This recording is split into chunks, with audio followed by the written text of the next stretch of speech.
যদি video viral করেন, Facebook কোম্পানির বাফের ক্ষমতা আছে ভিডিও ভাইরাল তো আপনাদের কাছে সামাজিক ভিডিও ভালো লাগে না, এজন্য ভিডিও ভাইরাল হয় না। দেখেন এই বাচ্চাটা আজকে আমি ৭৪ দিনের মতো আপনাদের সামনে নিয়ে আসছি তার সাহায্য জোটানোর জন্য। আমি ইতিপূর্বে তার 3টা ভিডিও বানাইছি ভাই। সামাজিক ভিডিও তো আপনারা দেখেন না, মানুষের উপকার হোক এগুলো আপনারা চান না। ভিডিওটা ভাইরাল হলে এই বাচ্চাটার উপকার হবে, হয়তো এই বাচ্চাটা চিকিৎসা করলে বেঁচে যাবে আপনাদের উসিলায়, এর সবের অংশীদার আপনারা হবেন। কিন্তু আপনাদের কাছে তো সামাজিক ভিডিও ভালো লাগে না। এখন ফেসবুকের সামনে মেকআপ করিয়া শাড়ি বিন্দা গয়না বিন্দা দুটা ডান্স দিতাম তো করলে আরে সাইম আবার তো বালান আছে, সাইম আবার নাচ যে সুন্দর, সাইম আবার ভিডিওটা দিয়ে ভাইরাল করিয়া নাচানাচি করি না, সামাজিক কাজ করি, গরিবের উপকার করি, এলে আপনার কাছে ভালো লাগে না? না এই যে বাচ্চাটার আমি আজকাল 4 দিন ভিডিও বানাইছি ভাই। দেশও কি কোনো দয়াবান ব্যক্তি নাই? এ দেশে অনেক বড় লোক আছে, লাখ লাখ টাকা 1 ঘন্টায় খরচ করে, বাজে পথে খরচ করে, নিশা পানি খায় উড়াই দেয়। অথচ এই বাচ্চাটার 2 লাখ টাকা হলে চিকিৎসা হয়ে যা, বুঝছেন?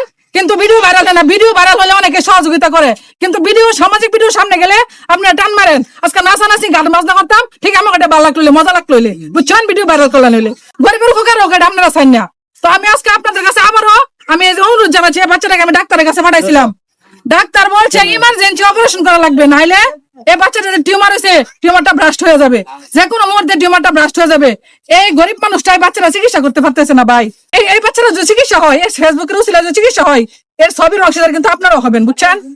আজকে আমি আবারও হাত জোর করে রিকোয়েস্ট করতেছি, দেখেন দেশের যারা বিত্তমান আছেন, প্রবাসী আছেন, আপনার কাছে 10 টাকা 100 টাকা মূল্য নাই, চাফান খেয়ে উড়িয়ে দেন, কিন্তু 10টি টাকা দিলে এই বাচ্চাটার উপকার হবে, এই বাচ্চাটা চিকিৎসা হবে, এই বাচ্চাটি হয়তো সুস্থ হয়ে আবার এই বাবার কোলে ফিরে আসবে।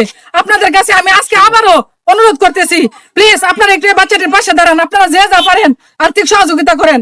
এই বাচ্চাটির আগে মাসে 1বার রক্ত পড়া লাগতো, এখন প্রতি সপ্তাহে রক্ত পড়া লাগে। আপনাদেরকে আমি হাতে পায়ে ধরে অনুরোধ করতেছি, আপনারা প্লিজ একটু সাহায্যের হাত বাড়িয়ে দেন। এই বাচ্চাটিকে আমরা রবিবারে হাসপাতালে ভর্তি করাবো, রবিবারের দিন হাসপাতালে ভর্তি করাবো ইনশাল্লাহ। আপনাদেরকে আমি শেষমেশ আবার অনুরোধ করে যাচ্ছি, আপনারা প্লিজ এই বাচ্চাটির পাশে একটু দাঁড়ান, এই বাচ্চাটির চিকিৎসা হোক।